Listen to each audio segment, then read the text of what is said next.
Did. To what? Elfriend? Because No, yours was the air. It was the air. I saw that. Whose was the heirs? Because mine was Kirklin. Elf Friend before I joined, and then Mine was I heir. just saw Why is it the great one now? you changed my name then. I saw Kirkland's as the heir for Me sure. too. Oh, But I didn't change. I no! didn't set it to the air. I meant to Oh, change okay. mine to the heir. What the fuck? I changed it the last second. I was You're like, the great one though. could be a Lord of the Rings thing. I don't know. No, that was for the rock there. But hello, ladies and gentlemen, and you're ready to go on an unexpected journey there and back into Middle Earth, because we are back for episode 3 of Rings of Power. I am the heir, Trasnell, and I'm joined by Elf Friend Kirkland Patzer. I am the she-elf, Dylan Moss. Not a sigil of sigils, Taylor Field. Oof, yeah, there we go. We'll see how You kind of long said it that with like a lasts. bit of an elfish like flow He to it. did. Not That's as good Taylor. Quenya. He's been practicing. Mm-hmm. But yes, ladies and gentlemen, we are back here. We're going to be reviewing every episode of Rings of Power, so you can go back and check out last week. I'm sure you won't, but just in case you're wondering, you like our thoughts here, because there's some storylines covered in that episode that aren't covered here, or you want to know, what do these guys think about the Lord of the Rings films? Well, we talked about all 9 films in one way or the other. We got tons of stuff popping off this weekend. Reviews, D23, side quest, retrospectives. That's a lie. There's no retrospectives, but there will be very soon. So, yeah. Phil, where can they find all that good stuff? Ladies and gentlemen, you can find us with your internet connection in the search bar. GeekVerse.ca is our home base. GeekVerseCast is our Twitter. GeekVerse on our Facebook. Mm-hmm. Everything you need to know is down below. Video, audio, Discord, our podcast separate feeds, our podcast network separate feeds, where that is 6 days a week. You got a bunch of shows covering the Geek Sphere, and then head over to Patreon, get ad-free exclusive early episodes. Depends on what tier you are. You get a plethora of goodies, but the more you support us, the more you put back in the podcast, the more we can create for you and all you, and that's good stuff. And then thank you to our Patreon producers, Aaron Braden, April Darkness, Smalley Biggs, and Josh Wright. Put that back up. I'm not done. Sorry. I'm not done. God, why did you do that, Kirkland? Why? It doesn't matter why you did that. And then head over to manscaped.com. 20% off free worldwide shipping with our podcast code GVPOD. Do that, and same thing. You support our sponsors. You support this feed. Patreon, you're supporting this channel. Kirk and Pat, so usually I leave you last, but I want to start with you. Let's switch up a little bit. What did you think of episode 3? Episode 3, yeah. I feel like now, especially after like last week, we got 2 episodes back to back. I was able to like let the dust settle a little bit. Like I think I just had so much. You know? Yes, exactly. You know, I love to marinate my my thoughts. I feel like last week there was just so much build up and hype, and like I had like a watch party to watch those 2 episodes. So I was like in such like a positive headspace going into it, and I feel like giving it a week and like stewing on it a little bit, I've rewatched those episodes, and then watching this episode now, I'm definitely starting to see some flaws. But I feel like those flaws are like Tolkien-based flaws where I'm like, oh, this doesn't really make sense with like the knowledge that I have on the backstory. But like, again, I'm going to try and just like criticize those 2 things maybe separately. So like maybe by the end of the series, I'll really know how I feel on like how this syncs up with just other Tolkien lore that I'm aware of, or just how it works into like the next series. But just as like just looking at the show on its own, like if I didn't know anything else about like the Tolkien universe, I'm loving it, honestly. I think Morfydd Clark, I hope I'm saying her name right, she is just such a fantastic lead like in this. Like I'm just so invested in like her story, and she's a badass on screen. Like not really a spoiler, there's not a lot of like action around her like there was in like the first episode, but like she still is just exuding this powerful presence, and I think that's amazing. And that's yeah, I'll go into more specifics on that with the spoiler talk, but I think she's just phenomenal. I'm really liking just our overall cast. Like there's some other characters that are introduced in this episode. I'm really liking like the actor choice and just how they deliver certain lines and the relationship with other characters. The visuals continue to just totally blow my mind. Like I am just so impressed with how everything looks. There's some flaws I have with certain moments, but I think the vast majority, it looks so good, like the CGI wise, and yeah, the attention to detail on all their costumes and like, their weapon, like everything just looks so good. And it's an awesome, just especially that these episodes are an hour and 10 minutes long. I feel like that is like a really good time to just get totally immersed in the world, even though we're just watching one episode a week now. Last week we had 2 episodes. That one really felt like a movie. But even these 1 hour like stretches, like they do feel long enough that I totally get immersed, even though I'm just watching one episode. And I think that's something that like Game of Thrones had, right? Like they were like 59-minute episodes as well. Oh, So, yeah. yeah. So, like I said, I think I am gonna have maybe it's not gonna be like a perfect score for me on like the Tolkien sense, but I think just like what the quality of the show is, like I totally am appreciating what they're doing. I think they're definitely keeping me interested on the story that they're taking us on. So yeah, I'll pass it along there. So I have to ask, because you said there was a couple moments that stood out to you didn't like. Were you talking about CGI specifically or the show overall? Yeah, for like what I was just talking about was definitely a CGI scene. Okay. Yeah, I guess it's not even really a spoiler. Just like whenever they're like on the boats, I feel like it looks a little bit I had a little bit fuzzy, and screeny, it's just something because it's so bright in the world, right? And you just have these people moving on this boat. It's like, okay, this is pretty like I can boat tell too. they're not out no on a boat. Yeah. movement. It's just like going straight. Yeah. It's just like no waves. It's going well and stuff. Yeah, but and like even that though, it's not the worst I've ever seen. It's just very, I don't know, more noticeable than the other stuff because the other stuff just blends together so fluidly and it looks very, very impressive. So Yeah, so that's where I'll go, because I'll start where for my negatives. I don't have too many this episode. Mine's not the CGI. There was a couple, I would say, I won't say cheesy moments, but borderline that, which I will talk about in spoilers, that were just kind of, this is kind of breaking the flow. And I get that where it does. I do like Lord of the Rings having like a family friendly sort of feel, or almost like a fairy tale sort of feel. But this was just like, I think it was something reminded me of when Leia was being chased in the Obi-Wan show and we had that terrible editing going on. There was one scene in particular where I was like, these group of people doing this thing, I'm not really digging it right now. But overall, I think this is the best episode, but just by like an inch. What I like about this episode is the first episode was, okay, the setup of the world. I feel like the second episode was not a lot of action, but enough as far as like we had the water scene and we had the stone breaking scene. Yeah, it's not action, but it's in the sense of there is a, action scene going on, something to do with damage and something to do with, relaying the plot in a physical mean. This is much more, I feel like, leaning into the mysterious aspect of Middle Earth and some of these mysteries, stuff like that. And there's like 3 separate storylines, and all of them were presented with 3 things where I was interested a lot where we were going. And there's certain storylines last week that I talked about where I said, I don't know if I'm going to dig this, that they've kind of strayed away from. And I will say, I think what is a positive is I don't think they look like, other than maybe a finale or the occasional episode here or there, I don't think they're going to try and cram all these storylines into every episode, which is what I worried about after we saw the first 2, that, okay, we met a lot of people, and every week if we're doing this, and Game of Thrones does that, but sometimes that was my thing of where I'd watch Game of Thrones like 2 or 3, I'd wait, and then I'd wait for 3 weeks, because then some really substantial stuff would actually happen. But when you just get one scene of Peter Dinklage a week, it's like, well, I don't learn much about him this week. So, and I think that's a good thing where, okay, this week it's these characters are the focus. And then maybe next week, I think Galadriel will probably always be around, but I'm fine if she steps out an episode for other characters we didn't see here. So I thought pacing was good, but more or less I think I like the mysteries and the like, oh, what's this? And this prophecy and who's this guy? That's where I want to start the episode off and stuff like that. So really like that aspect. So I'd say my favorite episode, not like I'd say, oh my God, it's one of the best things. No, but a really good episode. So that's where I am at. Nice. I'll go next because I think I'm once again very similar to you guys here. To me, this episode was definitely a step down. Now, it's not like Legolas sliding on a shield all the way down the staircase. It's just a step or 2 for me. And I honestly think part of it is just I've watched the first 2 episodes in theaters, and having that scale with those the music and like some of those just landscape shots. Like that alone, like this, it could have been a dialogueless show, and I still would have given it a pass for how great it and epic it was. So I think that's part of it. But I also felt kind of how Kirklin was alluding to. Like I feel like I was seeing some of the cracks, and for me, it was in terms of just the writing of certain characters and scenes, and then maybe just the acting as well. So it's one of those things where sometimes it's hard to tell: is the writing bad? Is the acting bad? Is a little bit of both? I just felt like for a couple moments that was kind of shining through to me.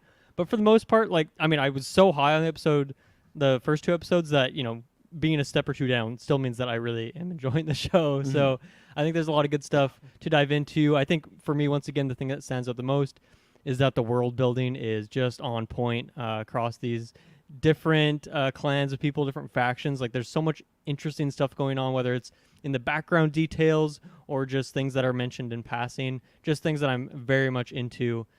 So I like that a lot. And yeah, I think there's a couple scenes that are particularly weak for me here, but overall I'm still very much enjoying the show. And yeah, I'm excited for next episode and to break down some of these new things that we got this week, some new characters. Yeah, Phil. Now, I think I'd probably put the first two above this one. And again, not by too much, because I still enjoyed this episode. I enjoyed, like you guys talked about, the visuals and everything we were getting, and new introductions and new storylines and some twists and turns. And so it was definitely pretty exciting, but it's not as exciting as just, I guess, the initial like gateway into it. You always in those remember your first first two time. episodes. Oh yeah, Yeah. absolutely. Firstborn, yeah. So Especially if you're in Firstborn, theaters yeah. like Dylan was. That's hard to Absolutely. forget that one. So I'm trying to do my best to not like always think like, oh yeah, comparing to those first two episodes is so good, because I need to like go in thinking like, okay, like this episode on its own was still very good, very enjoyable. Like I said, I like a lot of the things that we got in it, but I felt like it was very much it was definitely the simmer down after like the heavy like boom kind of episodes. It was just a lot of yeah, like plot thickens, kind of like we're setting you up for what's to come down the road. And I don't mind that. I think every season, every show kind of needs that to kind of get the ball rolling. It's definitely kind of like the lower end of the spectrum. Like if I had a series that didn't have that kind of stuff, and it was just like balls to the walls all the time, I'd be so down for that. But it's Lord of the Rings, and I need to learn this world more. I need to learn these characters. I need to learn the kind of developments and what's going on. Again, there's so many things that they introduce. So like, I have no idea what this is referencing to or what this is like setting up, but let's roll with it. Let's see where this goes. But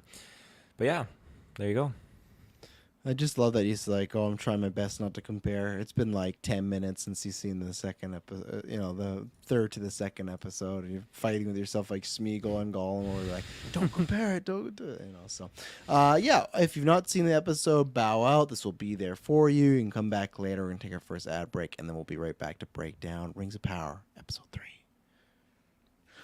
And we're back. So I always ask where we're gonna start, but much like last week, I had a place where I didn't want to go right away. I want to start at the end. I want to ask Kirklin Patzer, who's this Adnan guy or Adar? From Is the it an nose. R? They said that those masks. ADAR. That's- That was it's the the name title of of the the episode. episode. Yeah.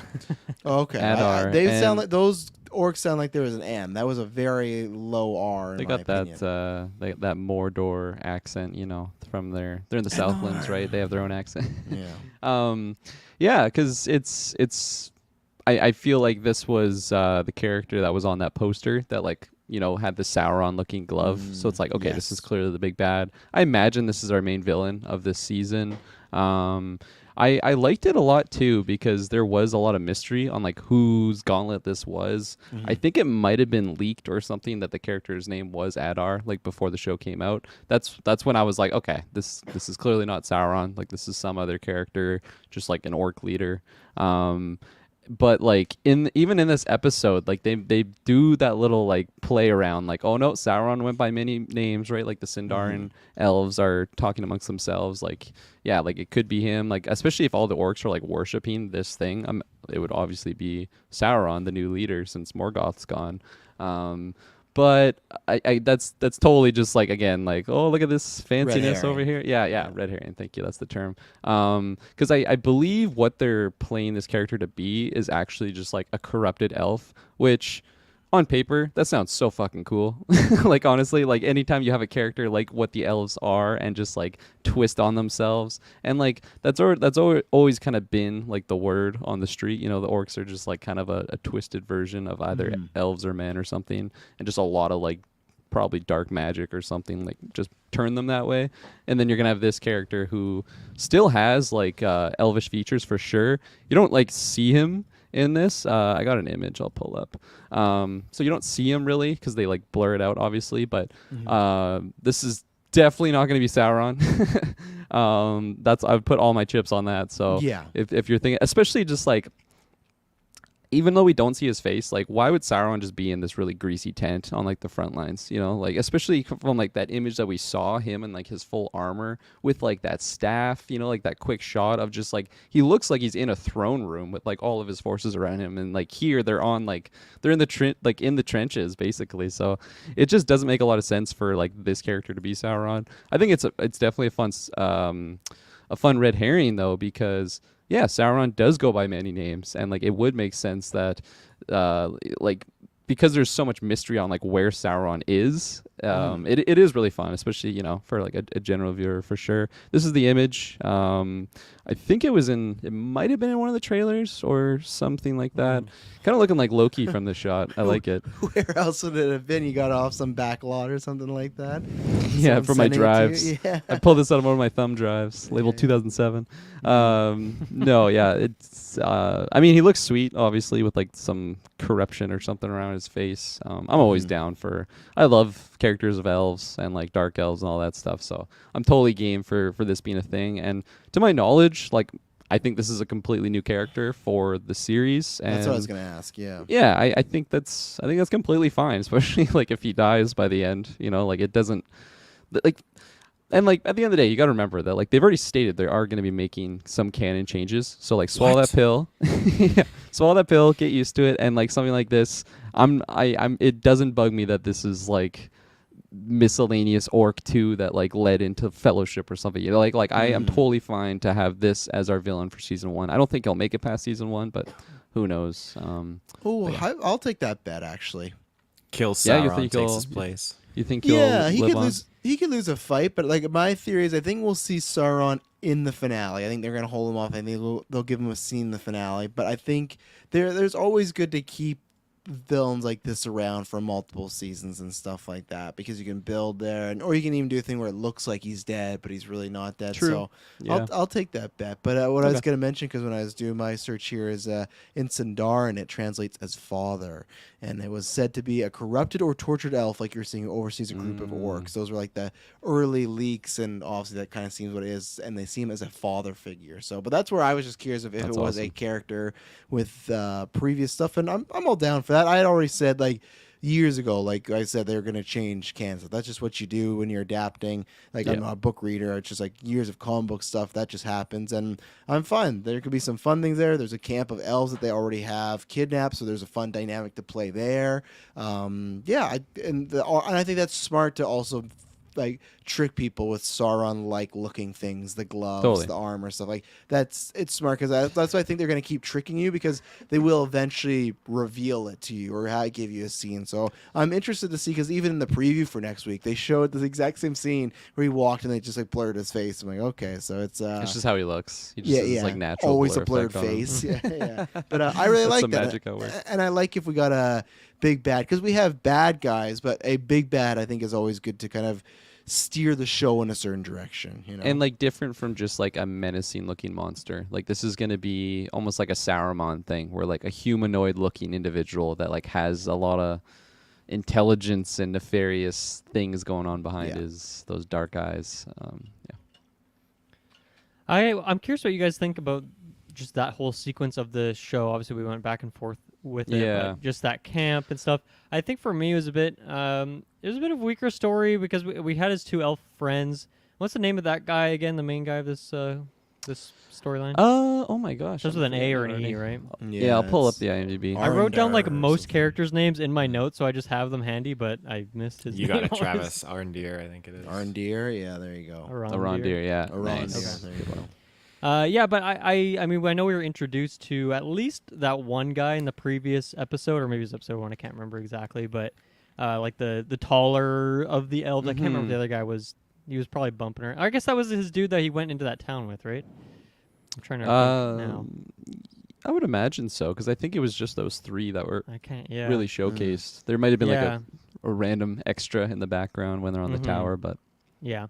But yeah, I didn't really have much attachment to them from the first episodes, and I didn't feel like, we were given I feel like a good amount of time to get some sort of bond in between them in this one, and maybe it's just because elves are sometimes pretty subtle with their emotional stuff, right? They aren't showing, they're not just hugging each other all the time and laughing and joking around. Not saying I need that to show that they're friends, but I just like when they both got killed, I did not really care that much. And I also don't think I loved that action scene as well. But I'm curious where you guys lie on that. I was complete opposite. I was a big fan. I liked it all. Like I said last week, I was worried because I didn't really need him to be in this love storyline. Now I'm kind of fine if it's something we pick up every once in a while and not. My whole thing was I thought he was going to be with them the whole time, and there'd be a lot of will they, won't they, should we bone, not bone. Like I don't need that much stuff all the time. We've seen that a lot with content recently. So I liked it. I you're not wrong, as I didn't feel too much for the elves in the sense of, oh man, I was connected to them. I just felt more as far as, man, this is a bad situation. I actually thought probably my favorite scene of this episode was the scene with the water. Because one, that orc that gave them the water, loved the look of that orc. Just like, I actually think that's like probably the scariest orc I've ever seen in this, or Peter Jackson. It was just great, the design they had for him, so I really like that. And I was like, what is the play here with the water? Because he gives them the water, like, oh, you earned this. And I'm like, is it poison? Like, is he trying to distract him? And no, it was just kind of like give them something and then take something away from them. It was just a complete, just like mental torture and stuff like that. So I like the fight scene. I like the route of trying to escape, and I loved the reveal of when he started to climb up, and then his elf friend was out there. But then he got Boromir'd, and he just turned around, and it was over for him. Yeah. So no, I was actually the opposite. That was probably the highlight of the episode for me for the most part. There was some other like canon stuff they dropped where I was like, ooh, like there's certain characters that were in here. I was like, oh man, this guy's in here. That's great. But for the sequence, I liked it a lot for me. Nice. Taylor? I quite enjoyed all that orc stuff. I thought it was super cool because after last week's episode, just kind of seeing how scary one orc was, I really want to just kind of expand on that, and it did not disappoint for me in this episode, seeing them and just seeing their cool like skull helmets and everything like that. Like, it just felt... I was probably getting like Prey vibes, because where you see like your Lord of the Rings trilogy orcs and they're all like industry, weapons, armor, all that kind of stuff. And now you look and you see these more primitive style orcs and they have like the skull, they're primal, tribal. I'm really digging it. I think it's super, super cool. And yeah, they, like you mentioned, Travis, they look terrifying. I love seeing like the non-CGI orcs again. It's super nice. And just the way that they were just like burning in the sun and everything like that was super cool, because I've never gotten to really see that before. And I know, Kirklin, you always talked about that. So seeing that represented now was very nice. And yeah, they were just like, they had their cloaks up and everything. Like, it gave a new kind of a new light onto orcs, in my opinion, that I really enjoy. So I'm looking forward to see what more comes out of that. And when they were like pull tug of war. That's what they were doing with the prisoners. Yeah, just like totally what they're down. doing. Yeah. I love when he was using the chain as a weapon. That was cool. I was like, man, this is some skill going on. I wasn't even I wasn't even like old focused Kratos. in, because like it was like peripheral vision, the chain coming up, and my eye was like Whoa. Whoa. Like, Trippy. I didn't know you could do that, Taylor. That scared me. did it work? I couldn't see, actually. It just Very goes effective. permanent. It's like, help me. Taylor's losing a fight though. If he didn't see that chain coming, you know, Yeah, no, I'm losing it. chains I'll are bring his chains. weakness in a fight. Yeah. I'll bring chains Next. to our Call of Duty match. Yeah. I was gonna say next wrestling matchup, Taylor. I need to bust out some chains. I'll win it right away. Last thing I'll close out my thought with the orc stuff is just the warg. Got introduced to that, which is pretty cool. Obviously, it's different from what we saw, because we were wondering, was that a warg in that previous episode? Clearly not. That's obviously just a wolf or something, because this warg was doing the eye thing like I was just doing. Those eyes, yeah. Oh my god. They look It looked like, like a hyena. some Lion King. Yeah, totally. I was thinking of the Lion King hyenas. Yeah, they definitely had a different look to them. I thought the CGI was like good for its face when it was doing that weird stuff, but I thought like its bigger movements didn't look the best. I think, you know, it's funny, Travis, you mentioned early on that you thought there was a couple like cheesy moments, and it was funny that like there was a couple moments in that action scene to me that came out as cheesy. Like one thing was when they like first broke out of the chain, and that one elf, or I don't even know if it was an elf, might have just been a man, is like jumping up to leave. And it totally gave me flashbacks to that, like, what's his name, Grip Hook and Suicide Squad, whatever his name is. Slipknot. Yeah, Slipknot. It was exactly like that. Me and Matt just like bust out laughing. It's like, that's not the reaction I should have, but it was just a bit cheesy the way it was shot. That's who this Yeah. guy was. Yeah. This is Grip Hook. This is, Yeah. This is the Grip equivalent for sure. We lost Uh, Grip Hook. He almost was away. That's the Harry Potter guy, right? Oh right, yeah. For this sequence, I was kind of in the middle because I like the whole idea of like these elves just get totally like captured by the orcs, and we see the orcs like just working and like basically working like slave drivers, like just getting these I don't know if they had like humans as well. It seemed like mostly just elves like working away, digging these trenches for them. And just again, like how terrifying they are, having these, like Taylor was mentioning, like their attire and everything. And you know, like we had some promotional images of that stuff, so to see it on screen, it totally delivered. The orcs are absolutely terrifying. And like, I mean, in last episode, it was portrayed almost like a werewolf, right? The way it came out of the ground and was just like tearing up like that youth member, the chat. I don't know why I said youth member. That was Youth member. the member of the youth, man. And the mother. So like that, just like how vulnerable they were in that situation. I'd never seen an orc portrayed that way, and then to see just a hive of them, like it's really freaky stuff. So I think I like that whole dynamic, and again, like just the elves in chains there. But then they had this like sequence where, yeah, like Travis, like you mentioned like the water mind game. I like that. I felt like it went on like a good amount too long for me. Like it was just like this long thing where they held the water, and then it's just like I like the buildup of suspense for like the first guy, but then it passes to like a Rondir, and he's just like, oh, and then it's like an equal amount of time for him to drink it, and then he's like pass it to the other guy. I'm like, are we really doing this right now? We're going through all three members. Yeah, I loved all because okay. When's it gonna drop? Like what's Fair happening? enough. Are they gonna get out of this? And Yeah. they just slit my boy's throat, which I was surprised too. Like, oh, they're not gonna show that. And then boom, they just zoom in on his throat, like break. He's like, oh shit, okay. If this was like brutality. HBO, that whole head's coming off. That's what I was expecting. I was expecting just like a clean Start with the cock decapitation. first, then, if it was HBO.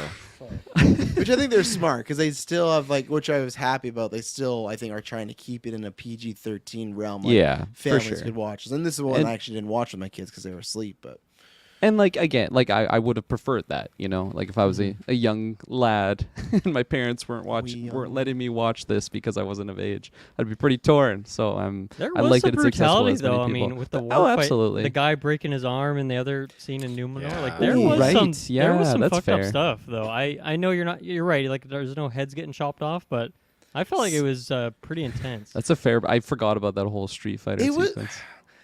see, I want to bring up that scene because I think that's the scene. Let me finish my thoughts on Okay, this pit fair thing enough. Yeah, first, yeah. because Yeah, go ahead. because One yeah, thing at a I time. feel like there was some messiness in that sequence, and then like what you when that one buddy just Grip does hook. some parkour, yeah, grip hook gets just Slip hook, absolutely actually. murked. That's what it'll be called. Slip Oh, hook. my- I Fuck. definitely Yeah, I we'll definitely put 'em chuckled together. because I think like his running animation just looked like very video gamey too, and then he just like gets He's a probably one-tap. ready to go to goat field there, right? He's probably just I'm surprised they didn't throw a Wilhelm scream on him too. Yeah. So yeah, that was a little sketchy, but I think like the overall fight with like a Rondir just being super acrobatic and like having those Legolas style moves, like I loved all that stuff, and yeah, like him abusing the chain light attack move, whatever the hell he was spamming, it was awesome. So I really was digging that. I think there was just some moments that made it a little bit messy for me. Like I said, like the drawn out sequence. I mean, it worked for Travis, so that's fine. It didn't exactly work for me. And then just like the tug of war stuff, I think I was actually more on the positive side in that scene. So just that overall sequence, there was a lot of great stuff, but there's some things that kind of I thought could have been polished out to make it up.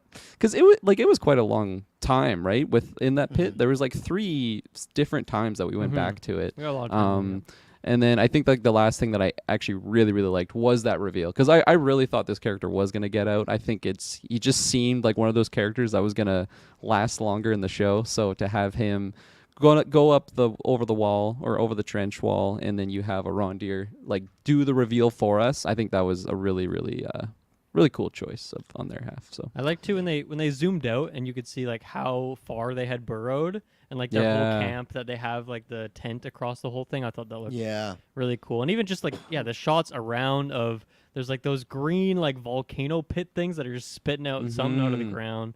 I really liked that stuff. And I really like the section with the tree and how that was a thing that these people really did not want to mess with this tree. Right. You know, it's been there longer than they have all this thing.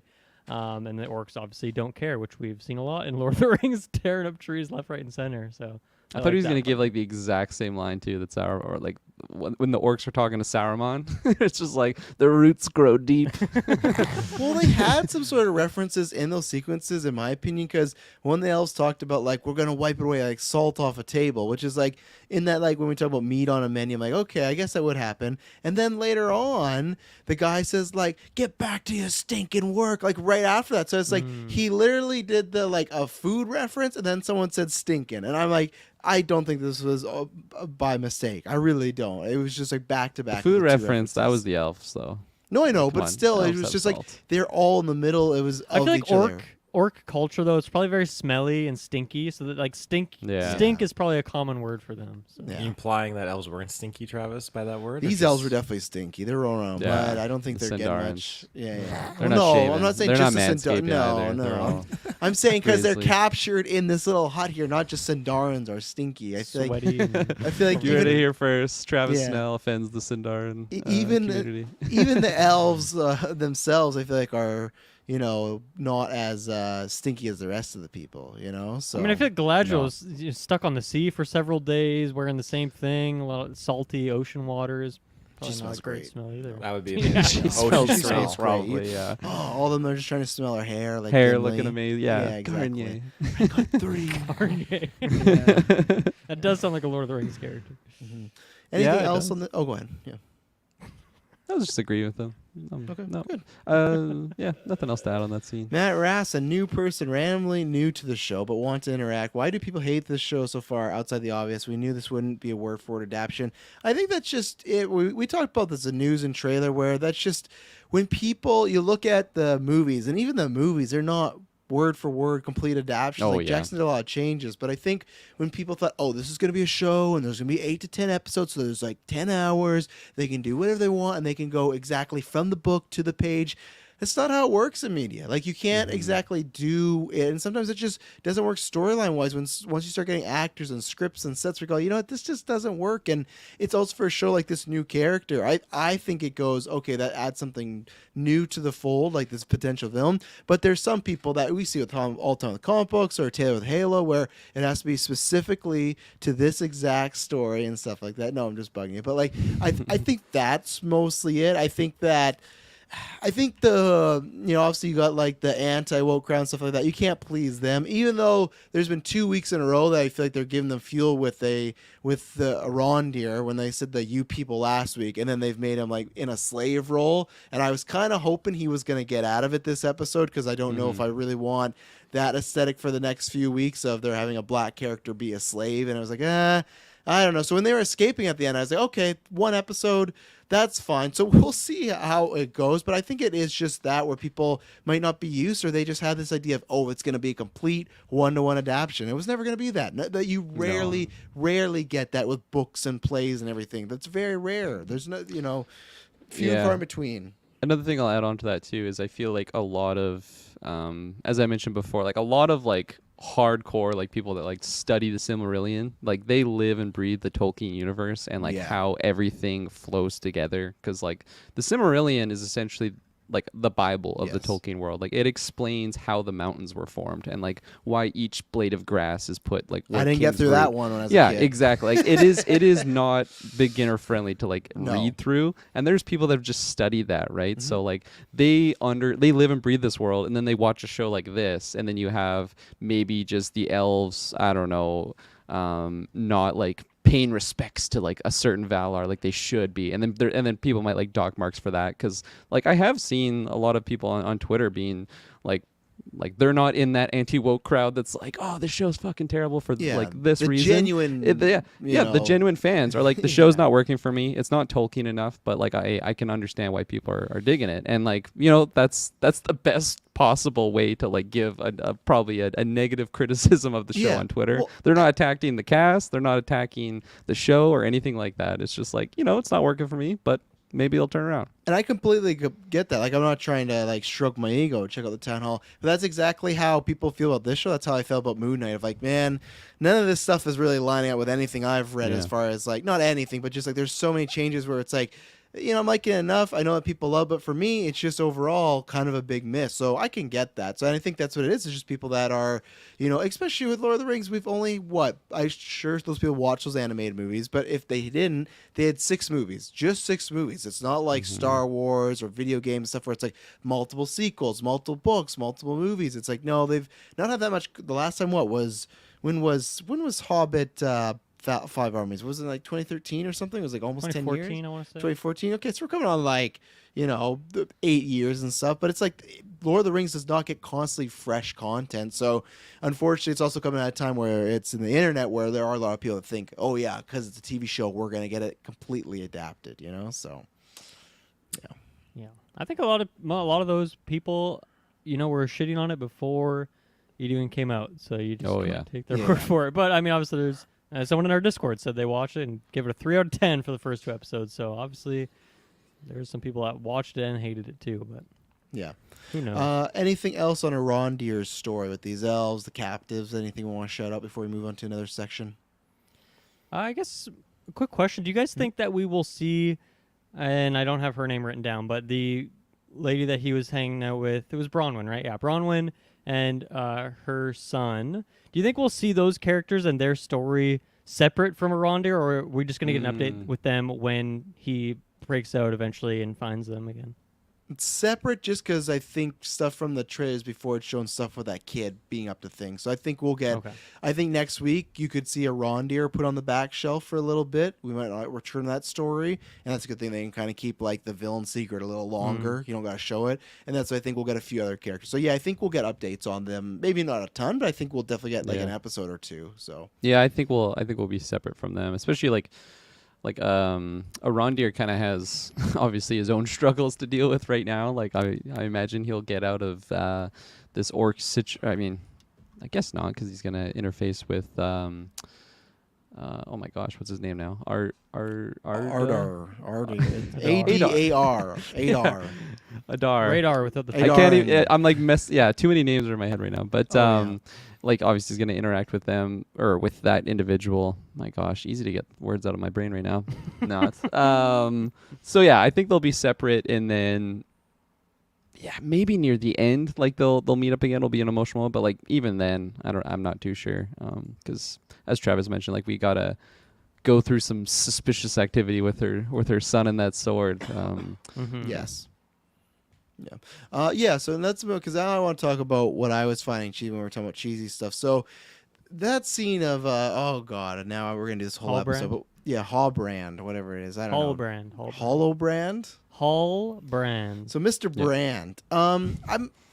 I'm liking the character enough. I really like the bar scene where it looked like he was gonna snap, and then he thought out of it, and then kind of charmed everybody. I liked that. The alley scene I did not like for a few reasons, because I actually thought the violence didn't really fit the rest of the show. I thought it went over the top. The one on the neck I thought was just the right amount. The breaking of the arm and slamming the face. It's not like, oh, I don't want to see the violence. It just felt kind of out of place for what we've seen for the 3 episodes, and how that scene started of them pushing him around and it was weird. At one point they just had this kind of a guy slapping him, but it just didn't look like it hurt at all, and looked like, didn't you have another take? That for me took me out of that, between the violence and that cheesiness of them standing around. The way they're pushing him, it felt very playful. It didn't feel threatening at all, like, oh, we're gonna show him a lesson, and they're little push. It felt like what they did on camera is what they did to practice, get ready, rehearse it, and then you go cut. So between everything in that scene, I didn't really like it. I'm not sold on his story anymore, because he's locked up, and interested to see, clearly he has a darker past, but some of his journey this episode didn't really work for me. I think I'm a 50-50 with him specifically right now. I think this is one I'm actually a bit worried about. I did not really love any scene with him in particular. I mean, the scenes with Galadriel and the Queen and stuff are fine. I guess I'm not just totally engaged with the performance of this character, but I think for me it's really just that, scruffy looking man who has, not much to his name, who's going to rise to the occasion because his ancestors were king. He's going to bring people together and become the king. Sound a little familiar. I feel like I've maybe seen this before in another trilogy of movies that I very much enjoy. So I just feel like it's a bit too close to Aragorn's story for me right now, and you're trying to match like my potentially favorite fictional character of all time. So it's gonna be hard to live up to that, especially when I'm not loving him already just off the performance, writing, couple scenes that he's had. So I just don't know if I'm engaged with that story, and I don't know if it's gonna go down that route. Like maybe it's just setting that up that he is going to try and rise to the occasion, but he fails and dies or something like that. But I don't know. I feel like they've already spent so much time building up the groundwork, the chemistry between him and Galadriel, and her talking about how they're going to go back to Middle Earth together, do this stuff, that I feel like they are going to go along with this storyline, and I hope there's something along the way that really hooks me in. But right now, I feel like I do not want. This is the one storyline that I don't want to continue. I want to go see all their stuff instead. And at the beginning, when you were saying like you weren't sure what stuff was like writing stuff or performance stuff, I think for me this is maybe performance stuff because I'm not finding myself really like buying into this character or believing and whatnot. I think the charming stuff in the bar was the most amount, but for like the character that's really there, I don't think I was kind of buying it. So I'd kind of agree with you that it's probably lower tier for me. What about you, Taylor? Where are you on Mr. Brand? I'm just keeping with that. The only real scene that really kind of wrote me in was when he was in the jail and Galadriel just shows up and starts saying like, oh, here's your heritage kind of stuff. And I was digging it. Like my thoughts were immediately like yours, Dylan. It's like, okay, this is just Strider, 2.0 they're kind of going for here. And I don't want 0.5. I mean, this is before him. Yeah, not 2.0. Yeah, that's true. This is the prototype. Yeah. Prototype, See, I was gonna say, I definitely don't. I don't get the Strider vibes because they just make him so comedic and charming. Like I don't get That's the same story, though, right? that not exactly though. Where Strider, like he becomes like a free agent. He's on his own. He still like has love. This guy has like nobody. He's just on a boat somewhere, and he's just the way he's kind of goofy and stuff. Like I think just look wise, that's the only place I get the Strider thing from. And even then, he's not looking like Viggo Mortensen. My God, No, you need some face cream or something. I'm not gonna go that cream. far. Just, Gosh, I do hope they kind of turn something around with him. I hope they drift away from this kind of like you're gonna rally your people in the Southlands and all that kind of jazz. Because when we're moving towards the Taylor, get ready. Well, when Galadriel We're started, just gonna hint at this and be like, oh, we're not touching. but maybe upon they this do again. kill him off like Dylan pitched, which I would be down. It'd be Like, a maybe great it's, subversion of the expectations. He just Yeah. gets It would be. sniped. Start of the ma- next or- episode. or maybe because he's so evil, he he becomes an untrustworthy person, right? Because they keep hinting at like this darker side they lock. Because they did a whole like zoom in on his face and he's looking around. Now, obviously, you just say it's like war PTSD, but like you could also go, oh, maybe he's gonna make some bad choices and be more on a bad side, which would be great. But I think it's just gonna be him and Galadriel going to have an unlikely bond. Yeah, but I would like that pitch of him doing those dark deeds, kind of stuff like that, because then you have this character that is set up similar to Aragorn, take your mantle, redeem your bloodline kind of thing like that because your ancestors made mistakes. But he chooses like, no, I'm going to disregard that. I'm just going to be bad. I like being evil kind of a thing. So I'm totally down for that. And I hope that's what we get because right now, like that fight scene in the alley, like I didn't have too many problems with that. But every time he just kind of appeared on screen, I was just kind of like rolling with it. I wasn't super, super into it. I was more or less like when it was him and Galadriel, I was more focused on Galadriel. And then when it's just him, I'm more focused on like the world building components surrounding him. Like the Numenorians just kind of like to look at him. yeah, like don't look. Yeah, this is an interesting one. Because I think at the start of this episode, I was like, I don't know why this guy's like. I understand we're gonna be working some plot around this character, but I am just so upset that this character is buddied up with Lady Galadriel herself, like the commander of the Northern armies, and she just is this guy to like just bounce things off of, and he's just like being this like again like little one-liner guy, and I was just like really, really, really not digging it, especially like from last week's episode on Twitter. I'm just seeing these things of like no, like Celeborn is just killed off in this timeline, and like Halbrand's gonna be the new love interest. I'm like, God, man, this is gonna ruin the show. Like I'm just not vibing with Galadriel just shacking up with some random human. Not loving that idea, and I feel like I don't think we're having that at all. I think that was kind of Again, I could be wrong. They had that one moment when they're leaving the throne. they did. room. You don't They think did. they're not gonna hook up? No, I don't think so. Oh, No, get ready definitely not. for Yeah. it. Get ready. No, for I'm it. not going to. The So that same when way it they hits, broke it's going to be canon. even harder. Yeah, the same way they wrote canon. It's gonna. It's I prepared for that. I'm not preparing for this. So this even this in the might break me jail for the cell show. when they were talking. I felt like it was a very like, oh, it's you and me. Like. Oh, And I those hope it bars stays weren't at that. there. Yeah, I hope there was out. bonding happening. No. There's gonna be a lot I happening. Yeah, didn't there's take, yeah, bonding. there was those lines. I didn't take it in a romantic sense in that scene. Oh, Yeah, it's, No romance, just passion. yeah, just lust, just pure. Yeah, we won't fall in love. We just need to scratch an itch. Yeah. I'm No, guaranteeing that's at not least a canon. kiss. At least a kiss is gonna happen. I promise you that. No, I'll take that bet. I'm gonna say nothing. Why nothing of can't the you be sort. with this band guy? She hasn't been your husband for years, and plus, you know, Maybe her That's not husband's the one true, who though. kills him. Yeah, Celeborn's apparently dead in this timeline, according to some people's theories. And technically, they would have met already if that was What, the her Was case. that said in husband? the show? Where, Her and where does Celeborn. that theory come from? I think it's just like fan talk online. I don't Oh, know. I don't I, trust I haven't fan talk. credited these I don't things. trust so. fan But talk. wait a second, Yeah. isn't who's she married to in Fellowship? Celeborn. But why would he be dead? He makes it Fellowship, No, that's what I mean. They're making their own canon for the show. So and they're saying what he I've been. died. Oh my I'm not saying God. the showrunners or anything. Just some things I've read. People are theorizing Oh. because it's like the Well, meme. if he's- Where is me? Where is Celeborn? If Celeborn's he's dead, supposed they're to be definitely here. boning then, because if they took out the husband No, character. they're not boning. It's happening. Get ready. No, Get it's ready. not. Chat. No, Remember this. Record no. it. It's going to be on TikTok. And we're going to smash it happening. to that scene later on. It's gonna you know? suck me in like a year, Well, it's just gonna like suck, rewatching alright. this. Yeah. Yeah. So we'll see what happens a there. year, a couple weeks. But getting back to Halbard, what the Mr. hell is his name? Brand, Mr. Halberd. Brand.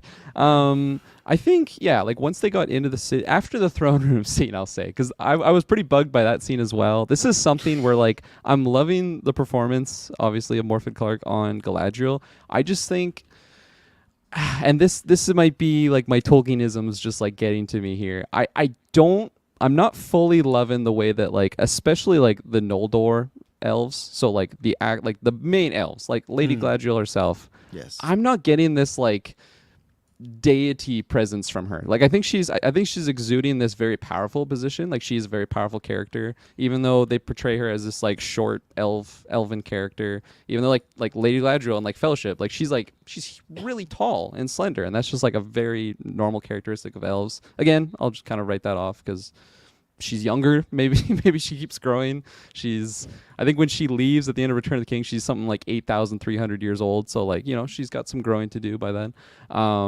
But I like in Fellowship, when they go to Lorien and see her, it's like she's glowing, you know, like there is just this like light of the Valar like going through her. And I just think like and this is totally like design choice for the show. Like they're just not really giving the elves that feel, and I feel like that is something I'm not fully loving. I feel like you gotta but- build up to that. Yeah, I with her. agree with Dylan on that. Yeah. You can't just start her at like God tier mode. You know, like look at. But like, again, that's the way elves are supposed to be. You know, They're like they are supposed to be, from but- they're from the untouched lands. Like these guys are just. Yeah. But look at Legolas. He even Deities. changes when you take him out of his environment and put him with Gimli and stuff like Yeah. that. That dude's That's a Sindarin skateboarding elf, all though. over, I you said know? specifically the Noldor I elves think aren't to portrayed me in that this seems certain like way. a good thing you could change with an adaptation where you can have that be Yeah. a visual change over time, right? Right. No, yeah, you're totally right because like we've seen Could be in trailers line of with her gaining her army again. Yeah. And No, yeah, building totally. up, getting her new armor sets, all that kind of stuff.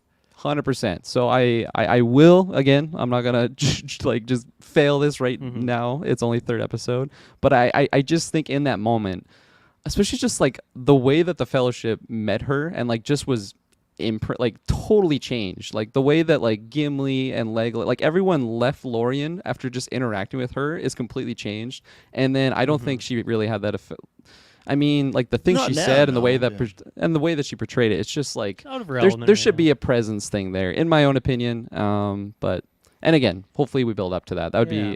be very satisfying for me to see that change. I agree with what you mentioned of just the presence that she has in all these the line delivery at least. I think is fantastic. It's one of those things where like I don't know how much I have to say on her for a review purpose. You know, it's like I like every scene she's in. I think she's fantastic. I'm very captivated with the character. I want to see more. I don't know. Like, there's not a single thing I can point to. I'm like, I think I wish they did this better, or that thing. I think she's right now, like the star for me, she's the most fun, or the character I'm most invested in right off the hop, and I think it's just it really does come down to the performance in a big way. So And I think for me, what works Galadriel. about it is because like she's so focused on revenge, where like elves, I feel like at least how I interpret them, could have anger and malice in them a little bit, but I don't think they really hold on to like revenge. Like they don't almost like give those weaker emotions out when you see them, right? Like, oh, they wouldn't feel that way because they're just like at calm or at peace and stuff. So that's why I feel it's like right now she's in a state where she's motivated, where she couldn't be a type of elf like that type of presence and everything, because she's just still so angry because she has her brother's killer in like the tip. Like it's very close, it's within an arm reach, but she just always keeps getting taken away. So I feel like that's where the show is going to end, where she will be at peace, even though obviously she's not going to be one to kill or get Sauron. I imagine that's where you're going to see that. No, new canon. That's true. And that's where out of the canon is, I feel like she'll find a way to be at peace with that decision, where some people are, but I don't think she clearly is. I think she's just motivated by anger right now. So 100%. let's get Taylor's thoughts after this next ad break. All right, Taylor, what do you think about it all? Galadriel, Mr. Brand, all this sort of jazz. Went to Numenor this episode, which was teased last week. Mm-hmm. I mean, I'm not super well versed in the different breeds of elves. I know there's the you didn't get my racist handout? ones. Yeah, I know. I know there's the racist ones. That's all I know. Yeah, he's still looking into Predators still. Yeah. But as far as like Galadriel goes, I'm really enjoying like the performance in this show. I love the character, and I really like just how young she is, I guess you could say, because you get this like not adolescent, but this called outness by Elendil. Am I saying that right? Sure. Elendil. Yeah. Elendil. Okay, yeah. When like just being called out, like, oh, I see, like I have a son, a daughter, and daughter's like this, son's like this. You got their eyes or whatnot. Just calling her shit out, and I like that because at times when we're introduced to her, she's definitely this badass, like lead commander of her squadron, looking for Sauron, hunting him, Right. and then now she's thrown into this situation, and it just feels okay. Like take all that away, and she just feels like she is this caught up in the moment, headstrong character that needs to just stop for a second, collect her thoughts, and I feel like this is kind of her development into that Galadriel we would see in the Lord of the Rings trilogy. So Right. I kind of like that. Yeah, I liked what you said there about like her adolescent side, because like she's older than every single person in the show. I would imagine showcase so far, or maybe not some of the like Gilgalad or something. But anyways, she is so much younger than where she is in Fellowship, right? So I do like that we are seeing this fiery side of her. So you brought up a good point there of like why she would be a little bit fiery and like I don't think we had like Lady Galadriel of Lorien ever like talking in that sense, but it is kind of fun to see her completely out of her comfort zone. Like she's not in Lindon, like where all like the other Noldor are. Like she is completely isolated here. She's the only elf on this entire continent, or like big island. I think it's a big landmass. I don't know if it's a dedicated continent or whatnot, but anyways, yeah, she's like in rags, like she's a prisoner here, even though they say, oh, we're not a prisoner, but like you can't fucking leave. So what does that mean? Armed guards and everything. So yeah, you brought up some good points, and again, just discussing with you guys, I feel like I gotta just simmer down some of these Noldor thoughts and just like take it for what it is, and then at the end, because like she doesn't even have a ring of power right now too, right? And like that's a big difference from the Galadriel and Lord of the Rings. What are you doing? Some blow there? Don't be hasty. Don't be hasty. Don't be hasty. Yeah, that's how I get through these late night reviews. Woo! Yeah. Yeah, I got nothing else to add on. Well, I got stuff to add about Galadriel, but it's more about when we talk about those other characters they introduced, but nothing specifically her on him. So I'll throw a couple quick things out on Halbrand, on like just what he could kind of be, and like I saw Matt Rasp in the comments. He says he's pretty convinced he's Sauron, and like honestly, I feel like what's been shown I wouldn't completely write it off. I'm gonna put it very low percentage though, That'd be a because I real just feel Anakin like moment, She man. sleeps Yeah. with Sauron. Oh my god. Yeah, You know Oh what? my That gosh. for me, that would be a jumping of the shark moment of the show for me if she were to sleep with Sauron. Yeah. I would be like, Please I no. don't know what this Please one no. yet." Please no sex scenes. Please none of that. But like I don't know. Like he's been in disguise. They're changing things, and like in previous versions, he's been obviously disguised as like an elven type character, but this guy's clearly not that. What's he doing I- disguised as this fucking loser? I know, and like he's like doing these tricks and stuff and having fun. So like I don't like again. I would give it a little bit of a percent, but like under 10. Couldn't he have died at any moment from that giant sea beast? Is that Uh, a risky? Maybe he was Yeah, controlling that control. sea beast, you know? Yeah. Like maybe that sea beast was his own sea beast. His you know? his purpose Yeah, is I'm just not to too sure. torture Galadriel, kill her brother, is, yeah. like make love to her. Like, It's literally just the That would first be season the of Dexter ultimate with the Ice Truck fucked up Killer. thing. That's what he's doing. He's like he's the Ice Truck Killer and she's Deborah, you know? He's been planning this for thousands of years. Seems like Yeah. a very No. risky move from Sauron. I'll say. I'll Yes. put that out there. You saw Galadriel, he's like, man, I'm in love. You know? Or it's like Megamind, same thing when he tries to like, you know, turn aside and when she sees him, it's like, no, you're a villain. But let's not go down that route for this show. Let's not do anything. Please no. Yeah, please no. And then like just I think it was Fanboy Clay asking about like the people that were like living in the Southlands, like his kingdom. I'm not too familiar with that. Like I feel like the further we go in the ages, the less I like the more my knowledge of like the Tolkien verse kind of falters.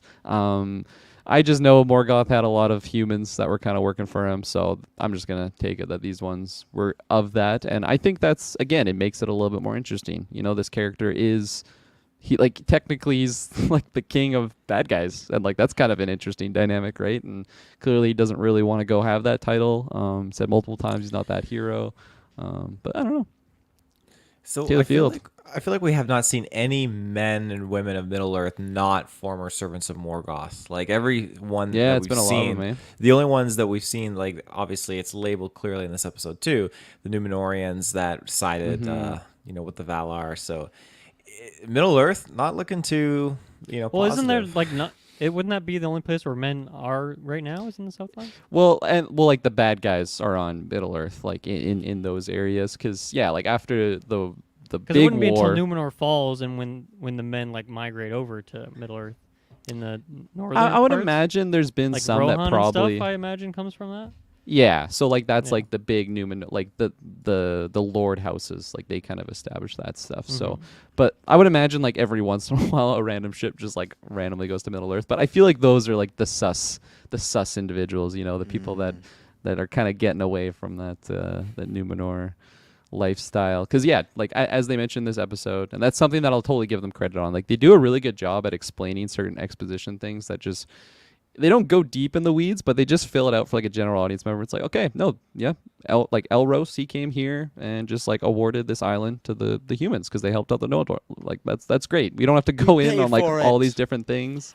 Yeah, Elrond's twin brother, if you didn't know. No, And yeah, so Who and was like the again, firstborn? sorry.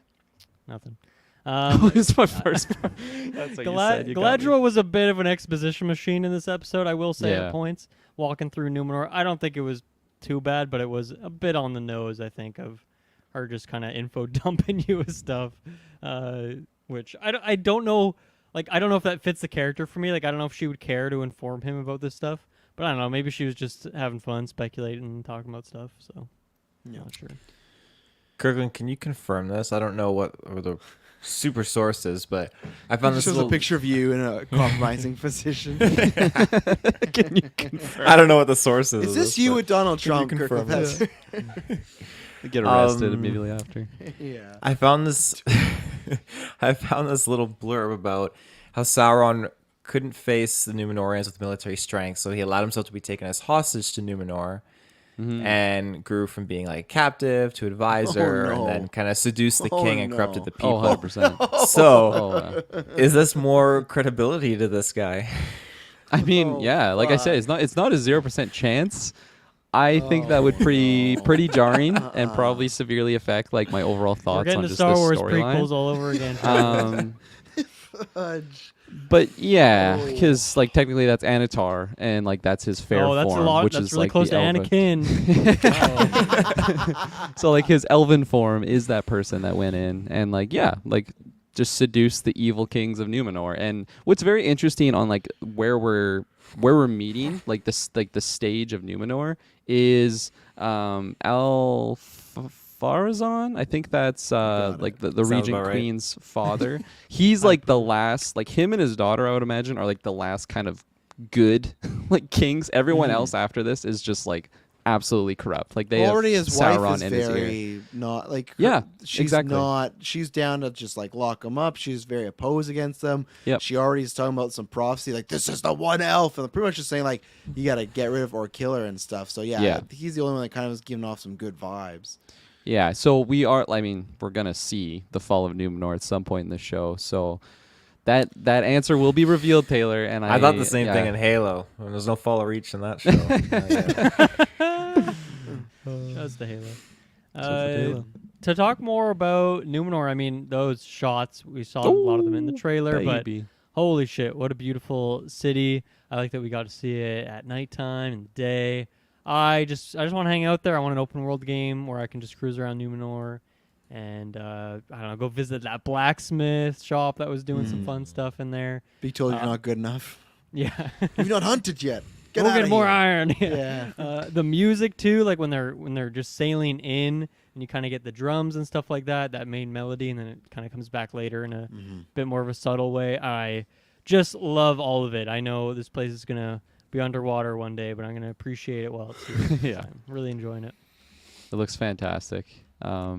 Taylor, and like adding on to the Halbrand thing. So, Sauron's a master smith, and who was trying to like, get a job with the smiths, in this episode? Oh, that was Mr. God. Halbrand. My percent don't might be want above this, 10% Frodo. now. That it's Sauron. Oh. It can't be, right? No. Now I he's think it could be. Sauron I until think- proven innocent at this point. It sounds Like you guys are Yeah. giving me too many facts that I'm just gonna think it's that, so Yeah. I can get proven wrong. Because it just lines up, and just because he's not an elf, that could be like the red herring, and you'd be like, "Oh, it's not him. Totally. He's not an elf." Totally. But it's just like, who cares? He's a man. Have we That's seen like- his ears, or are they always hiding behind that long, scraggly I think we've hair? seen his ears. Yeah, I think they're Yeah. normal. Yeah, that's the first thing Galadriel did. She's like, "Your ears are nothing." Deleted, Ears. deleted scene. The square inch of ears your if they ears. stood but an inch high Yeah. off your head. But what I was not expecting, I don't know, because Kirklin was maybe following this bit more than me. I did not hear these people cast. So you had Elendor, that's right. I think I'm saying it right. Elendil. Elendil, and that didn't surprise me because like okay, we already met the guy you talked about last week that was like the king that falls with the elves, that everything like that. So like this didn't surprise me, but I was very surprised. I knew it was gonna be him when they show a younger version. They're like, oh yeah, his heir will take up this or something. But I was not expecting. Not ever, but not in episode 3 to see Isildur. I was not, that caught me off guard, and it was very cool. And I hope they're careful with this, because my worry is when I was happy to see Isildur, but it also gave me potential Hobbit vibes of I don't want them to start getting too prequel, where every episode you're meeting somebody like, oh, this is going to be someone that does something. So I'm interested to see how they use Isildur. I just don't want them to overdo it I want it to make sense for the story. And I think this could make sense, but it's, I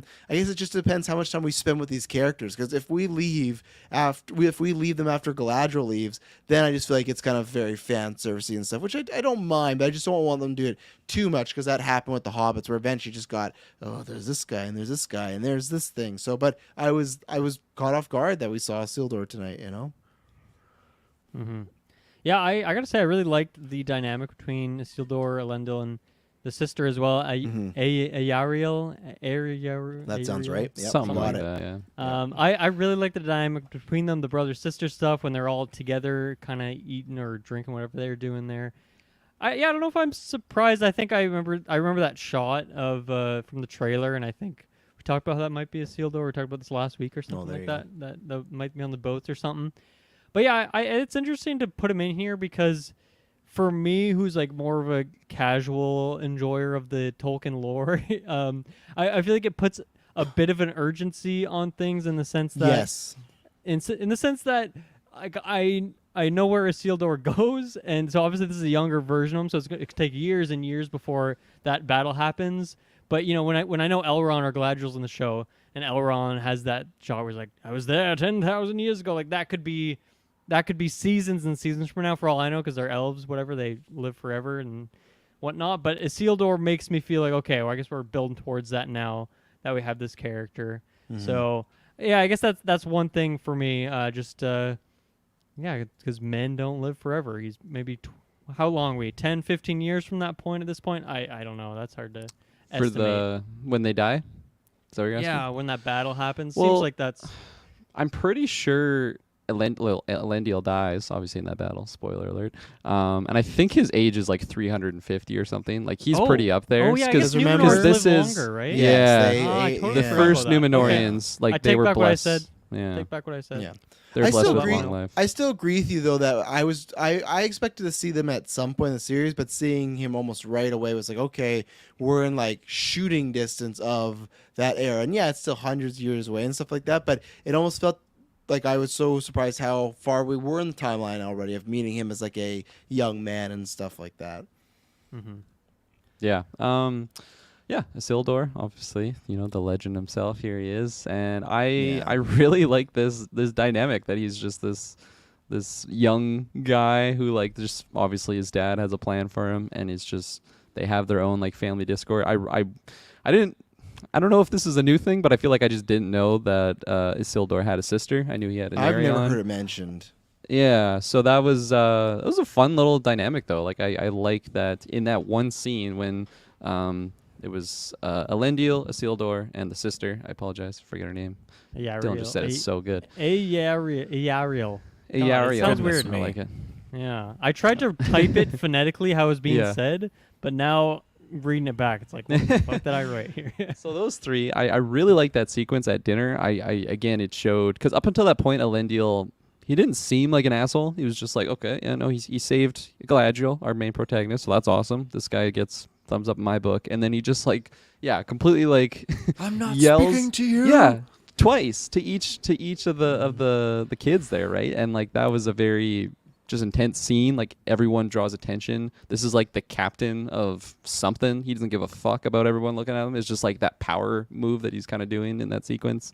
But I like in that scene, like they revealed the dynamic between the sister, the brother, and like the father, and all of that, like very briefly. Like it wasn't really that long of a scene, but just like that, again, the way that he treated both of them, and then the way that she gets revealed she's going to like college or something. I don't even remember what it was. I think it was like the Builders Guild or something. Yeah, she got into. accepted to the Builders Guild. Good And for he's her. like, how's that possible? It's like, oh, Isildur like talked me into it. And it's just like this thing that Elendil didn't even realize that they had this type of relationship. It seemed, at least the way it was portrayed in that scene. And I just think for the time that was used in that sequence, for me, I thought it was a good time spent. Like we learned, at least I learned some things from them in that moment. No. Anything else on these characters? Yeah, I'll comment on the queen. I didn't write her name down. If anyone knows that, I'd love to add it to my notes here so I can remember for the future. But first of all, I thought her design fantastic. She had like this cool belt. She had this like kind of necklace thing going on. She had these almost like tree branches made of gold that were kind of coming out of her hair.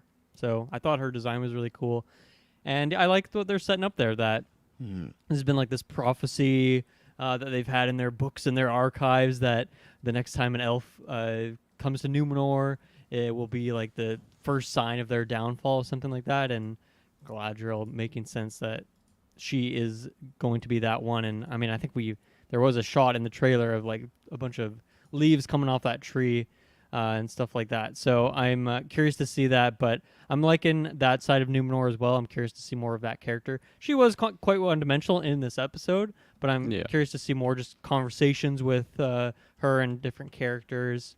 So yeah, shout outs to that. I think that was everything I had on that section of the show. Yep. Yeah, No, I'm excited to see what that is as we get more into it. That's some of the mystery stuff I was digging this episode. I'm curious as to what extremes this queen region's going to go to. Like she's already shown her like kind of distaste. I thought she was going to command Elendil to just execute like Galadriel when she gave her the sword. I thought there. so too. It was a very it's like, oh, we're getting You got right one into this. job. Yeah. Kill the elf? Yeah, and like in the moment when Galadriel was being an exposition machine and she was explaining how like in the early days it was awesome, like everybody was loving everybody, and then just slowly they kept like pushing their ships away, and then like to the state that they're out now, where just like Galadriel walking through the streets is drawing so much attention from everyone. It's like, oh, look at that outsider, you know, like, oh, there's an elf here, and then the way that like the queen is kind of having that attitude again, it shows like we see aerial shots of Numenor and how big it is. I feel like the overall like on the streets is fairly contained. Like I don't feel like we're going to too many crazy different areas, but I feel like the overall vibe of like the public order and like what the citizens are thinking is portrayed well, because it's consistent like throughout the entire throughout everywhere that we go in Numenor, at least until this point. You know, there is some outliers, I think, with just someone like Elendil or like the individuals in his family, but we also haven't had too many moments with them. So yeah. All right. Quickly, I'll throw. Also, let's take a little ad break. Let's take our last ad break, and we'll be right back. And Kirklin's gonna throw a little something out, and we're back. Throw it. My quick note on Isildur. I really liked how they were just doing this like whole officer naval training thing. It's just like this idea that like I could totally picture like if we're in the events of like Two Towers, like just these, I don't know, Rohan guards that are just like talking about like, oh yeah, we're going for the officer thing. Like again, this is just like some fleshing out of like more world stuff of not, it's not just Galadriel like Aragorn, like big play stuff, or like Sauron, like these big names. It's just like these individuals, like not even necessarily Isildur, just the dudes that were doing the officer training with him were just like so hyped on their like tryouts basically that they're doing. And I love all that stuff, because I feel like we just don't get enough of it, and it doesn't in any way like bring down a story element at all. Like it's just, it doesn't really mean too much. There's these characters getting ready for, I forget the name, but it was essentially like officer training or something along those lines, and I like that stuff, and I hope it keeps getting sprinkled in through the show, because it obviously was a very quick moment. We're not gonna have a whole episode on this officer's test, I would imagine, but I hope they keep doing that sort of stuff, because I definitely appreciate it. Next up for that, I think we got like some good content with the hobbits here, but I think this was more, they were like the smaller of the episode, but I didn't mind it. I liked the dynamic that they got going on with Nori right now, and obviously I like now that I thought, oh, is this foot thing gonna go into the dad like dying or something? No, it just kind of led into the stranger helping them kind of gaining their trust. It seemed like it was going to for a second. I'm like, they're gonna just leave this guy behind. This is dark. I couldn't believe that these assholes just what they're talking about here, and like, oh yeah, we left them in the past, but we're gonna remember them now. But what I really liked in this episode was I was again caught off guard that they like the stranger was revealed to the hobbits already, like episode 3. I thought that might be a little bit build up, or maybe never happened. So I liked that. That creates a dynamic. But I really liked with Poppy when they were reading out that list, and she had clearly lost family members. I think that adds a lot to her as well, as far as maybe not wanting to get in adventures and just stay a part of the pack, because they didn't set that up as far as like, oh, and you're just like they started saying the names, and the camera like slowly zooms in on her, and that actress is like having tears run down her cheek. It looks really good because she's been through this experience of, if someone falls behind, if they're hurt, they're sick, they're injured, we have to move on. It's part of the pact, and we lose them. So there wasn't much here. I like, again, another mystery was them talking about, oh, he sees something in the stars. What do your maps say about the stars? Well, you burned the map, so like we can't talk about it now. Like, I like, again, that we still know exactly what's going on with this guy. I thought it was the right amount of time, just a little teasing here. So I liked all this content, for not as much as the first two episodes, because that was my favorite stuff, but I felt still satisfied with what we got with the hobbits here this week. So yeah, I agree. I love the world building detail of them explaining, I guess, the ritual of the migration that they do. I thought it was so interesting that, I mean, from what we can see, like, we can see their whole colony, their whole settlement, and it's like 30, 40 people. So for them to just be okay leaving people to die if they're too slow on this migration, and maybe it's like a thing with the land that if you straight up if they don't move quick enough, maybe snow rolls in, or I don't know, there's some evil winds or something like that. So maybe that's the reason there's like a real urgency to it. But I thought it was so interesting, like, that's, to them, they will not even take that risk. I guess they won't slow down, even though they have like a smaller population of people. Because I thought it just is such a juxtaposition between them who are the hardy hobbits. They're having a lot of fun. We even saw last episode where they're like cooking pies and having just a jolly old time with each other, sharing stories, laughing and stuff. To go from that to just like, oh, but this guy, like, we'll just let him die if We'll he's leave too you. slow. Yeah. Yeah. So I thought that was very captivating from a world building perspective. And I also love just the shot when they're actually on the migration. They have decked out all their carts with like the kind of fake grass and twigs and stuff. And I love their hats that they all have. So I thought all of that was very fun. And I would just agree with what Travis said about the actual story part of it. I don't think I've too much to add because there wasn't a whole lot to break down there, but some good stuff nonetheless. Oh, I liked that little bit that they were doing when Poppy was like, everything all right? And just look to the left, and then just straight ahead. I thought that was really really fun. So loving those Hobbit halfling characters. What's I the feel like stranger Poppy doing burning this stuff? My God, come on. Mm-hmm.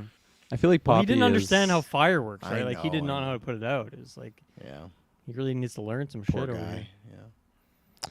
the character of Poppy for me is probably like the biggest like underrated MVP in my eyes. Like she is just a 10 out of 10. Every single time she's on screen, like I'm seeing a hobbit, like a Harfoot. Like she's just totally portrays all those moments. And like, yeah, she doesn't get as much screen time as someone's like Galadriel, but I think she's just, and it's tough to compare with Galadriel because Galadriel's another 10 out of 10. Let's pick, I don't know, Hardbrand, for example. I feel like Hardbrand had more screen time than what she had. But like, what did I say? Harbrand. Hardbrand. Mr. Brand. That's Sauron. It's one of Sauron's many names. Hallbrand. Comparing those two, like she just every little facial detail, like specifically when Nori and her were, or when Nori was trying to like, what's the word? Like recruit her on this mission. It's like just look out, and it's like I'm not doing that. And then like in the same moment, it's like, oh yeah, well I'll tell her about like I don't even remember. It was like the itch cream or something, and she's like, okay, I'll do it. And like she just sold it so authentically. So yeah, she is just in every single moment, like every single scene that she's in my eyes, she's like a 10 out of 10 perfect. And I mean, not to bring down Nori as well. Like Nori's fantastic, and I think majority of all the Harfoots I'm really really liking. Maybe not the dad so much. There's a couple moments when I'm just like, this guy just seems like he's just has an American accent or something. And then it would like flip back to like a Hobbit. I don't know. Maybe I was just hearing voices in my head. Yeah, for sure. But I'm not gonna repeat everything you guys said on the Hobbits in this the Harfoots in this episode. I completely agree. I think it is a little bit of not necessarily a step down, just not quite the same caliber of what the other episodes were. But I really, really like the intro to them because they just have these like disguises to like blend in with the scenery, and they kind of look like animals or something, or like just something in the woods. And I really had no idea what the fuck was going on when it first went on. I'm like, what is going on? Orcs. And then yeah, exactly. I thought it was dwarves at first because when they played the music, there's a lot of the mute. And Yeah, I was like, okay, we're going back to the dwarves. Good, which we didn't get any of this episode. So I was confused every fucking 5 seconds of that scene of what's going on. And then the masks come off, they're smiling little hobbits. You're like, okay, here we go. Yeah, and that was just such a great like introduction to like their section of the episode in my mind, because it's just like, what are those things? And that's what you'd be thinking like from afar. Good point. Yeah. Taylor, anything to add on the hobbits, Harfoots, whatever you want to call them? Yeah, I was waiting for us to kind of like get into that in the episode because it didn't like click until the later parts, but I'm happy to see that storyline kind of progress because I'm liking it a lot more than I thought I would, and getting the stranger in there too and him kind of being revealed to the whole group.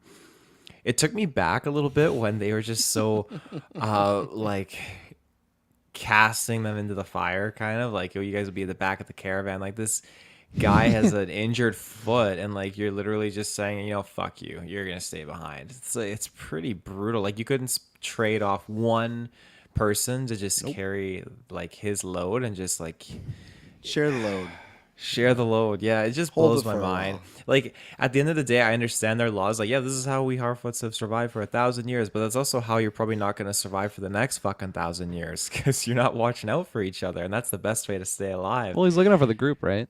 I Like, can't he's looking out for the carry group it, but I using can law. carry you. Yeah, but Using he's law? looking out for the group One using for a law, million. but they're not looking out for the group using community, I'd say also. Like they're just living in fear rather than living like Yeah, I don't like the communally. leader. That's their I- way. That's why it's so interesting though, because they're just so set in their Yeah. tradition that Yeah.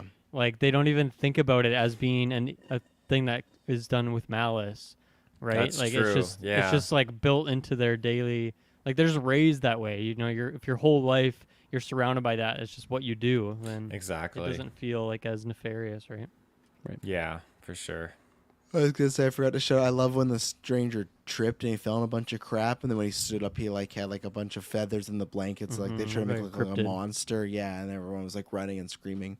I got a good enjoyment out of that. But he's speaking words now too. He said friend, and he kind of mouthed Nori and stuff like that. We know So another he's- guy who's spoken friend in the past, right? Yeah, that's true. What doors will this so- guy enter? Yeah. Fucking shots, but yeah. He's Gandalf, right? Definitely at this point. Would you Lots of say? people think that. I feel like he is. I'm still sticking with Saruman. Friend of the I hobbits. think, you know. Saruman, is that what you said, Travis? I still think so. There It was just looks like it's 0% of really- this episode though with the evil vibes. I know the agree. Firefly thing we Yeah.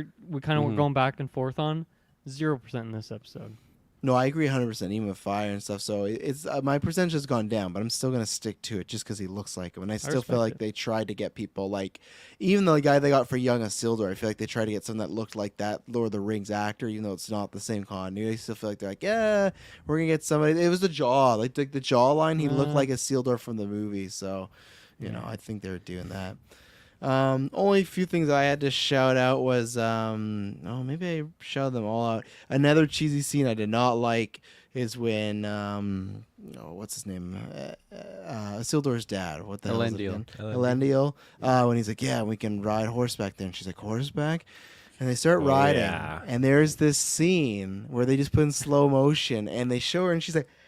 And it's like, okay, this looks kind of cheesy. And then they zoom in on her face, and they're moving slow motion, and she's just like this big grin. Didn't work for me. I know what they were going for. This like moment of bliss, like riding a horse.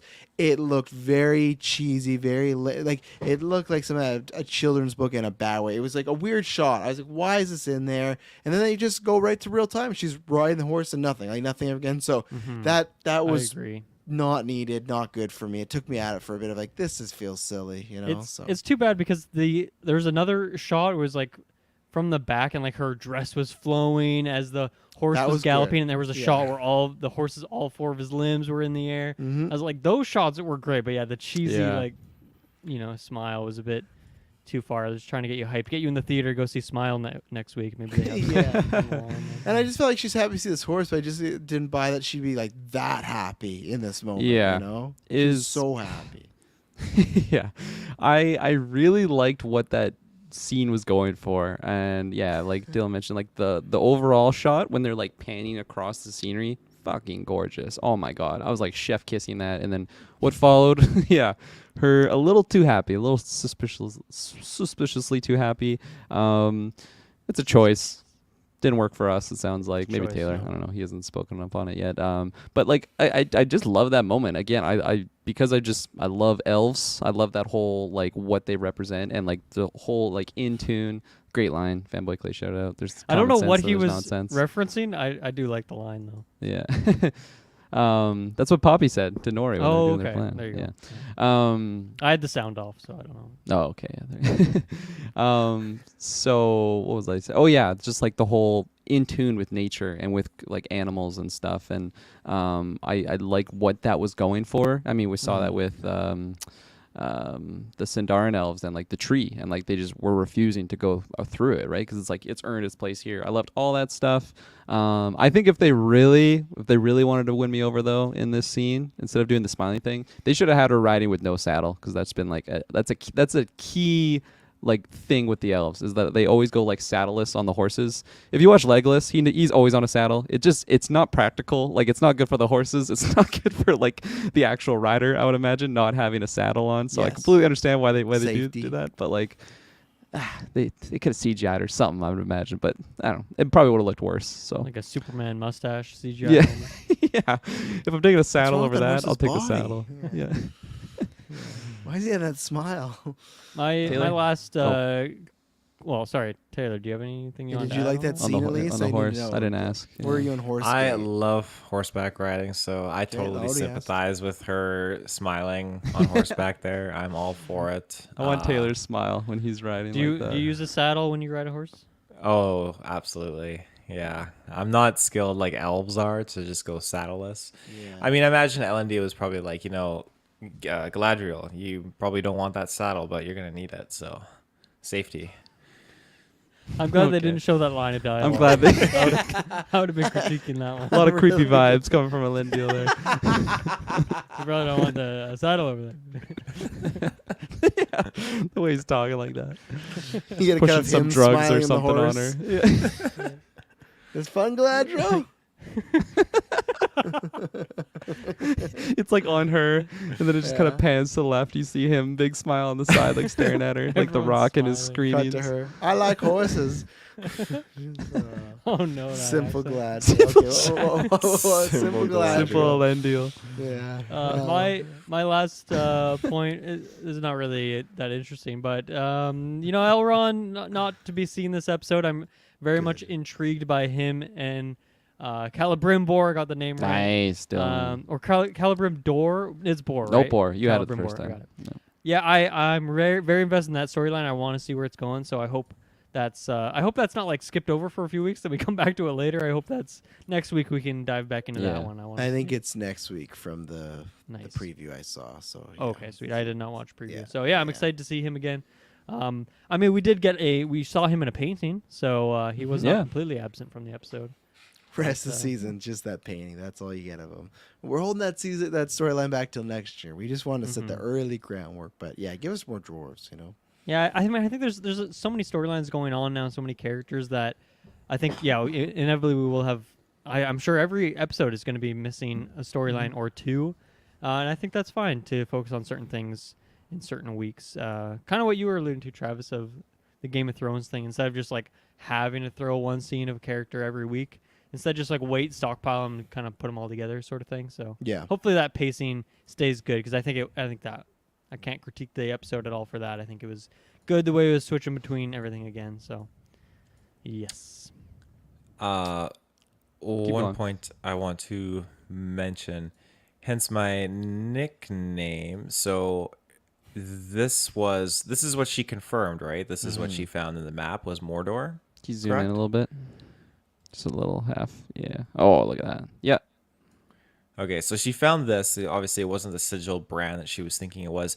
Now she was hinting at like the Southlands. So is this also referenced as the Southlands? That's the zoom thing, out. then? Zoom out a little bit again. Go back to that full Okay, image. now zoom back So in, zoom okay, back yeah, zoom back in.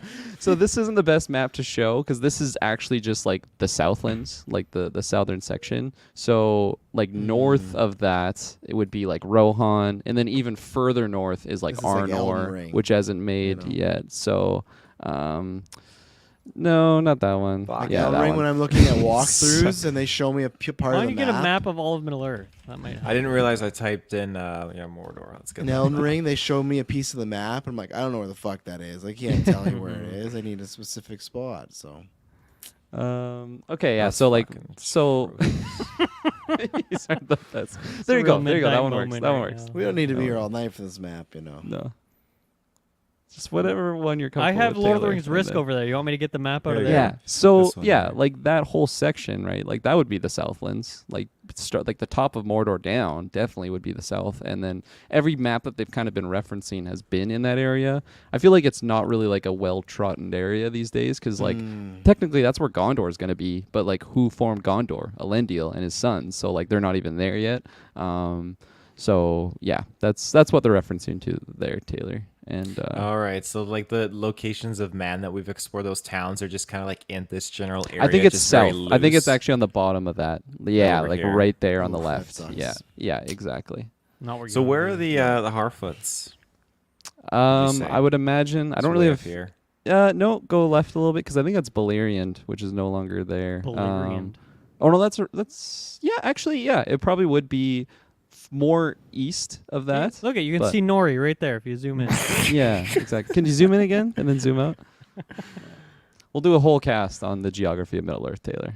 Not good. tonight. I That would one's love out of that. stock though, I'd so you actually can't love buy that. that one.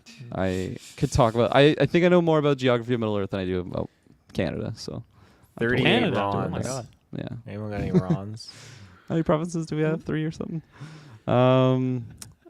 Just a couple notes here. Last thing I'll say on Hallbrand is I liked when they actually showed the pickpocketing. I feel like normally in those scenes, it's just like he does something and then it's like, oh, I got the keys right here, but you actually see him like take the thing off. I like that little attention to detail there. And then the whole Hall of Lore sequence, I thought that was absolutely awesome. When you just have this like old scroll attendant that's Yeah. just like, we're looking for this. Okay, I know what you're thinking. I thought it was funny. He like put a scroll and he's like, "Meh." He like just made a there weird it is. noise. Yeah. He didn't say a word though. He was just like, Yeah. it's very weird. They don't teach them words in those halls of the lore. Right. No. Yeah. That's all my Well- notes on this episode. Love it. There you go. Anything else?